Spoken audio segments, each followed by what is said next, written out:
आलमी अमन के लिए पाकिस्तान की काविशें रंग ले आई। अमरीका और इस्लामी जमहूरिया ईरान के दरमियान अमन मुआहदा तय पा गया। वज़ीर आज़म शहबाज शरीफ का एक्स पर बयान लिखा, तवील और तफसीली बातचीत के बाद अमन मुआहदा तय पाया। दोनों फरीकों का लेबनान समेत तमाम महाजों पर फौजी कार्रवाइयां फौरी और मुस्तकिल खत्म करने का ऐलान।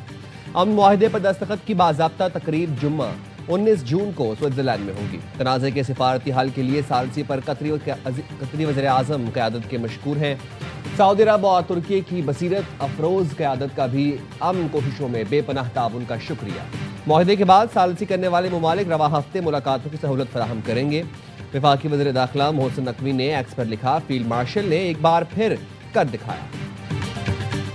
अमेरिका और ईरान का अमन मुआहदा तय पा गया। अमेरिकी सदर डोनाल्ड ट्रंप का ट्रू सोशल पर ऐलान लिखा, सबको मुबारक हो, ईरान के साथ मुआहदा मुकम्मल हो गया। ईरानी बंदरगाहों की अमेरिका की बहरी नाकाबंदी खत्म कर दी गई। तेल की तरसील बहाल होने का वक्त आ गया। दुनिया भर के जहाज अपनी सरगर्मियां शुरू करें। अमेरिकी नायब सदर जेडी वेंस की जानिब से अमन मुआहदे का खैर मकदम। मुआहदे के लिए सदर ट्रंप की काविशों को सराहा, कहा मुआहदे पर दस्तखत 19 जून को जनेवा जाऊंगा।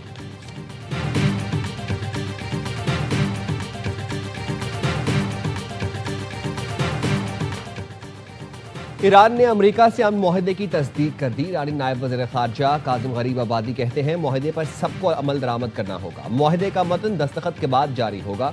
मफाहमती यादाश्त का मतलब दुश्मन पर एतमाद करना नहीं। हतमी मुआहदे के लिए मुज़ाकरात 60 दिन में होंगे। मुआहदे की पासदारी ना हुई तो ईरान रद्द अमल देगा। ईरान की फौजी ताकत ने मुआहदे के मतन को हतमी शक्ल देने में मदद की। 60 रोज़ा मुज़ाकरात में पाबंदियों के खात्मे पर बात होगी और जौहरी मामलात ज़ेर बहस आएंगे। आइंदा मुज़ाकरात में सालिस मौजूद रहेंगे। मुंजमिद असासों की बहाली, नाकाबंदी और जंग का खात्मा होने पर मुज़ाकरात में होंगे। मुज़ाकराती अमल में पाबंदियों के खात्मे पर फोकस किया जाएगा। MOU उस वक्त तक इत्तफाक नहीं किया जाएगा जब तक अपने मुतालबात को मतन में शामिल ना करा लिया जाए।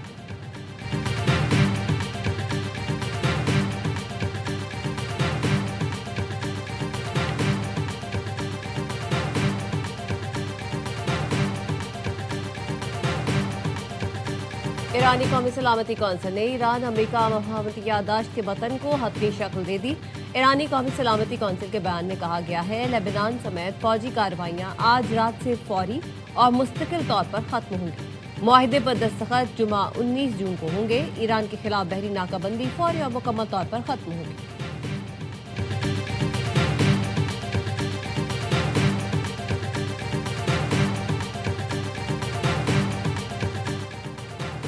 अमेरिका और इसराइल के पास शिकस्त तस्लीम करने और हथियार डालने के सिवा कोई रास्ता नहीं था। ईरान के खातिमुल अंबिया हेडक्वार्टर्स के तर्जुमान का बयान, कहा ईरानी अवाम मुसल्लह अफवाज और इलाकाई इत्तेहादियों की हिमायत ने अमेरिका और इसराइल को शिकस्त तस्लीम करने पर मजबूर कर दिया। BBC के मुताबिक ईरानी सरकारी मीडिया मुआहदे को ईरान की फतह करार दे रहा है, जबकि मुल्क के अंदर सख्तगीर हलकों की जानिब से इस मुआहदे पर तनकीद की जा रही है।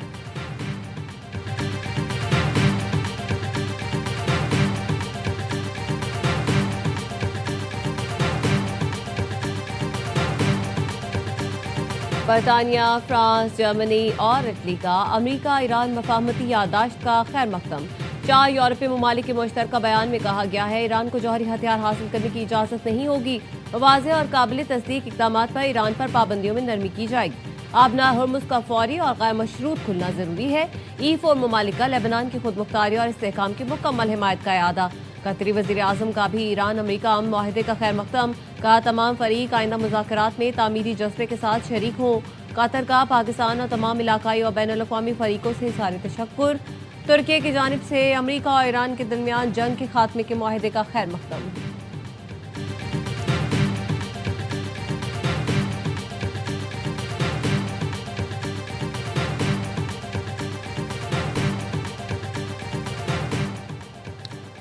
अमेरिका और ईरान को अमन मुआहदे पर पहुंचने पर दिल से मुबारकबाद पेश करता हूं। सेक्रेटरी जनरल अक़वाम मुत्तहिदा एंटोनियो गुतेरेस का एक्स पर बयान, लिखा अमेरिका ईरान अमन मुआहदा तनाज़े के पुरअमन हल की तरफ बड़ा कदम है। पाकिस्तान, कतर, मिस्र, सऊदी अरब और तुर्की को तामीरी किरदार पर खिराज तहसीन पेश करता हूं। मुआहदे से फौरी मुस्तकिल जंगबंदी और आबना हुर्मुज़ दोबारा खुलेगा।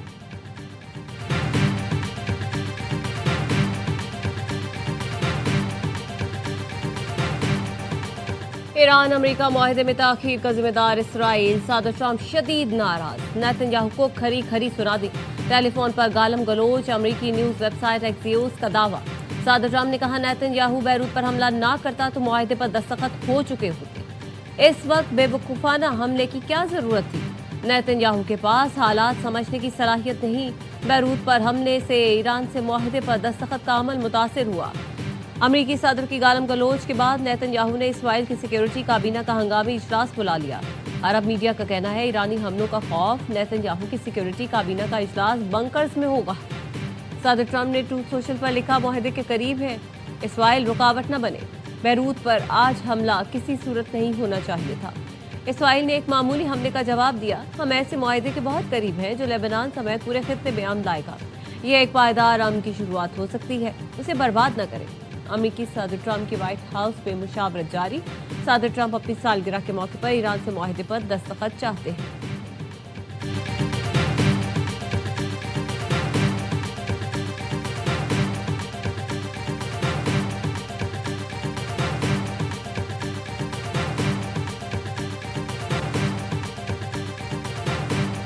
मुआहदे में ईरान को पाबंदियों में छूट समेत कई अहम मामलात शामिल। खबर एजेंसी रॉयटर्स के मुताबिक मुसविदे के तहत ईरान फौरी आबने हरमुज खोल देगा।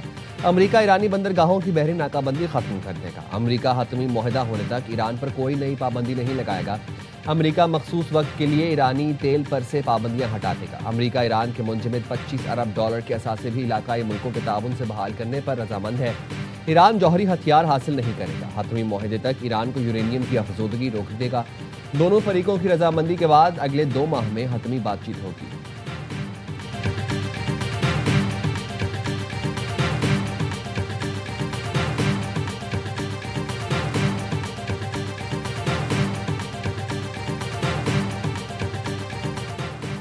चेयरमैन पीपल्स पार्टी बिलावल भुट्टो का अमेरिका और ईरान के दरमियान अमन मुआहदे का पुरतफाक खैर मकदम। ट्वीट में कहा, अमन मुआहदा कशीदगी में कमी और मुज़ाकरात के जरिए अमन की तरफ अहम कदम है। मुस्बत पेशरफ्त अमल में शामिल तमाम फरीकैन के मुदब्बिराना क़यादत और आज़म की अक्कासी करती है। अमल को आगे बढ़ाने पर वज़ीर आज़म शहबाज शरीफ को खिराज तहसीन पेश करता हूँ। इलाकाई इस्तेहकाम के लिए फील्ड मार्शल सैयद आसिम मुनीर की साबित कदमी हिमायत को सराहता हूँ। सिफारती टीमों की पेशावराना सलाहियत और पस मंजर में खामोश कोशिशों ने कामयाबी को मुमकिन बनाया।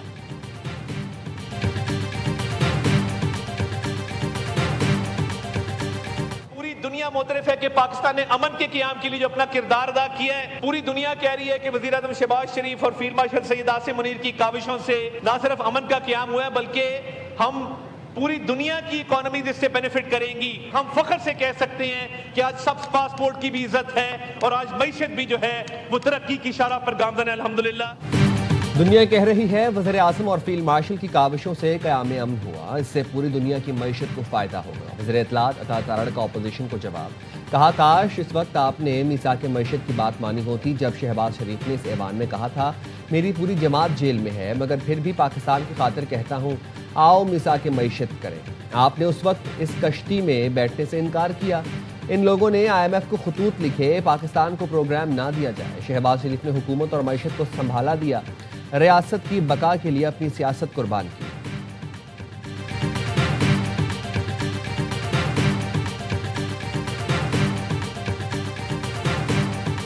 पैसों की शदीद किल्लत है। हिस्ट्री में कभी इतनी कम इंक्रीज नॉन डेवलपमेंट न्यूज इस साल हो रही है। उस वजह से तनख्वाहों में भी हमें देखना पड़ेगा कि हम कितना रूम दे सकते हैं। वफाक जिनमें पैसे दे रही है जो सिंध हुकूमत इम्प्लीमेंट कर रही है, 64 अरब रुपए दरकार थे और अगर आप वफाकी बजट देखेंगे उनका PSDP तो 64 अरब रुपए रखे गए हैं। पैसों की शदीद किल्लत का सामना है, देखना होगा तनख्वाहों में कितना इजाफा करना है। वज़ीर आला सिंध कहते हैं 6 माह के दौरान आलमी मालियाती इदारों के साथ मिलकर अपने 6 बड़े प्रोजेक्ट्स मुकम्मल किए। वफाक ने सिंध के प्रोजेक्ट्स के लिए 64 अरब रुपए रखे हैं। एक साहब ने 1100 अरब का वादा किया, 11 रुपए भी नहीं दिए। हैदराबाद सखा मोटरवे का काम जनवरी में शुरू होगा, 3.5 साल में मुकम्मल होगा। मुझे हटाने की बातें 10 साल से सुन रहा हूँ। वज़ीर आला का MKM पर भी तंज कहा, बल्दियाती इलेक्शन का बायकॉट किया, इतनी मकबूलियत थी तो लड़ लेते। मुझे नहीं पता मुस्तफ़ा कमाल ने क्या कहा है, हम किसी के घर में दखल नहीं देते, वो खुद संभाले।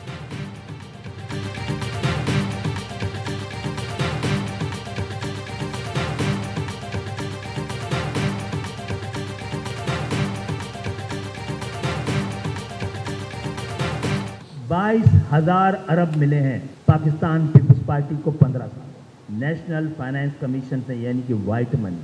चलो कराची में नहीं लगी तो कहाँ लगी? पंजाब को दिया ना तो लाहौर में लगेगा। 18वीं तरमीम के बाद आप एक छोटा सा स्कूल भी नहीं खोल सकते। हमारे अजदाद तो कायदे आज़म के पाकिस्तान में आए थे, न जाने किसने हमें भुट्टो के पाकिस्तान में धकेला। एनएफसी से 15 साल में 22,000 अरब मिले, पैसा कहाँ गया? विफाकी वजीर खालिद मकबूल सिद्दीकी का सिंध हुकूमत से सवाल। कहा 18वीं तरमीम के बाद आप एक छोटा स्कूल भी नहीं खोल सकते। विफाक ने पंजाब को पैसा दिया, उन्होंने लाहौर में लगाया। हम कायदे आज़म के पाकिस्तान में आए थे, न जाने किसने भुट्टो के पाकिस्तान में धकेल दिया। खालिद मकबूल सिद्दीकी के मुताबिक मुश्किल पड़ती है तो जाग, पंजाबी जाग का भी नारा लगता है। क्या पीपल्स पार्टी ANP लसानी जमात नहीं?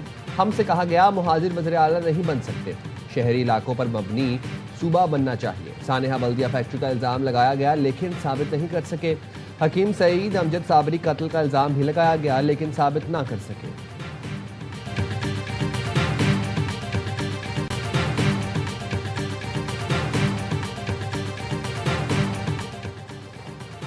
सीनियर सूबाई वज़ीर शर्जील मेमन का खालिद मकबूल सिद्दीकी के बयान पर सख्त रद्द-ए-अमल। कहते हैं कराची किसी एक जमात की जागीर नहीं, ये मुल्क का मुआशी हब और सिंध का दारुल हुकूमत है।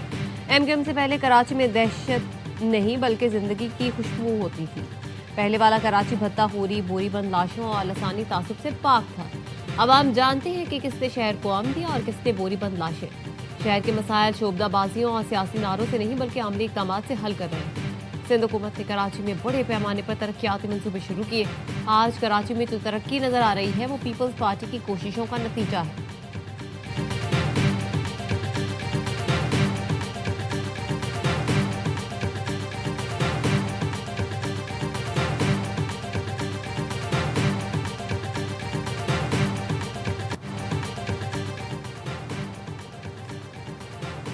तनाज़ात के हल के लिए मुज़ाकरात का रास्ता इख्तियार करें। कायम मकाम सदर आज़ाद कश्मीर चौधरी लतीफ़ अकबर कहते हैं किसी को मौका नहीं देंगे कि कश्मीर कॉज को नुकसान पहुँचाए। हुकूमत आज़ाद कश्मीर मुज़ाकरात के लिए तैयार है, दीगर फरीकैन भी अपनी पोजीशन वाज़े करें। साबिक़ वज़ीर आज़म आज़ाद कश्मीर राजा फारूक हैदर ने कहा सबसे कहता हूँ आईन व कानून के दायरे में बात शुरू करें। आज़ाद कश्मीर की सियासी क़यादत घर से निकलकर आम आदमी को सूरत हाल समझाए। वज़ीर आज़म आज़ाद कश्मीर बाहर निकलें, लोगों से मिलें और मसले का हल तलाश करें। वफाकी वज़ीर इत्तलात अता तारड़ ने कहा कश्मीरी पुलिस वाले शहीद किए गए, मैयतों की बेहुरमती की गई, ये कैसा एहतजाज है? 12 सीटों पर जिद क्यों लगा ली? मामला इलेक्शन में क्यों नहीं लेकर गए? इलेक्शन मुलतवी करने का फैसला तमाम जमातों की मुशावरत से होगा।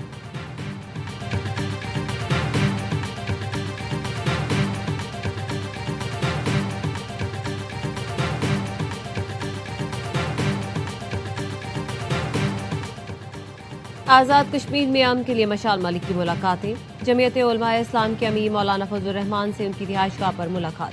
आज़ाद कश्मीर के मसले के पुरान और सियासी हल पर इत्तेफाक किया।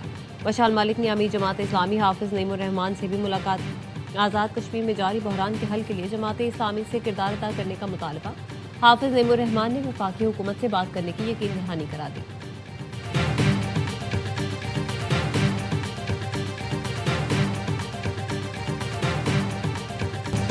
पाकिस्तान की team ICC women's T20 world cup के पहले मैच में नाकाम। भारत ने 64 रन से कामयाबी हासिल कर ली। कौमी टीम 171 रन के ताकुब में 106 पर ढेर हो गई। 7 बैटर्स डबल फिगर में भी दाखिल न हो सकी। दीप्ति शर्मा ने तबाहकुन बॉलिंग करके 5 और श्रीची रानी ने 3 विकेटें उड़ाईं। एजबस्टन में भारत ने पहले खेल कर 6 विकेट पर 170 रन बनाए थे। स्मृति मंधाना ने 68 और ऋचा घोष ने जारहाना 34 रन बनाए। मेगा इवेंट में पाकिस्तान का दूसरा मुकाबला बुध को जनूबी अफ्रीका से होगा।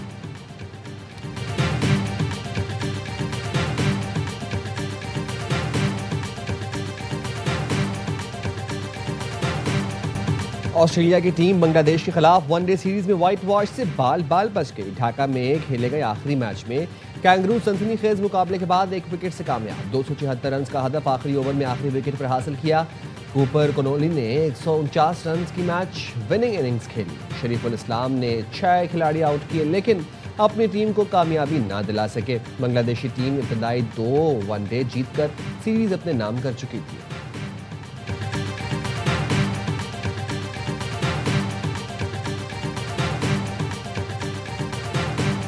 हॉकी प्रो लीग में पाकिस्तान को लगातार 10वीं शिकस्त। यूरोप मरहले के दूसरे मैच में स्पेन ने 5-1 से आउट क्लास कर दिया। कौमी टीम के लिए वाहिद गोल अबू बकर महमूद ने किया। हिस्पानवी टीम ने पहले क्वार्टर में 1, दूसरे में 2 और आखिरी क्वार्टर में भी 2 गोल किए। पाकिस्तान का अगला मुकाबला 18 जून को बेल्जियम से होगा।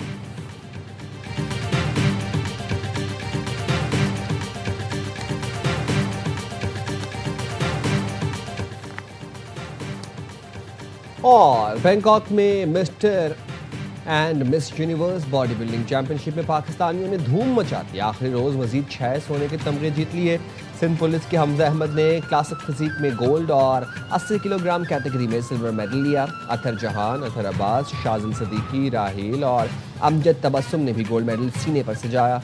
पाकिस्तान ने 12 गोल्ड मेडल, 4 प्रो कार्ड और 2 ओवरऑल टाइटल जीते।